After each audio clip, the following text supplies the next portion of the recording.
Guys, এখন আমি আপনাদের সামনে যে খেলাটা দেখাবো, খেলাটির নাম বডি হ্যাপি। আমার মতে এই খেলাটা যদি আমার মতো কেউ করে দেখাতে পারে 50,000 টাকা পুরস্কার থাকবে। আর যে খেলাটা দেখে করে না দেখাতে পারেন, খেলা দেখে ভালো লাগে, আইডিটাকে ফলো দিবেন, একটি লাইক, একটি শেয়ার, একটি কমেন্ট করে এই গরিব ছেলেটাকে 10-এর মাঝে বিলিয়ে দিবেন। খেলাটার নাম বডি হ্যাপি।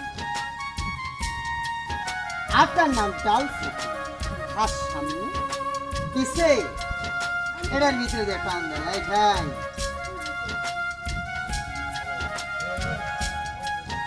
তাহলে হবে, তাহলে হবে। খেলাটি দেখে ভালো লাগবে, আইডিটাকে ফলো দিবেন, একটি লাইক, একটি শেয়ার, একটি কমেন্ট করে গরিব ছেলেটাকে 10-এর মাঝে দিয়ে দিবেন। সবাইকে অসংখ্য ধন্যবাদ।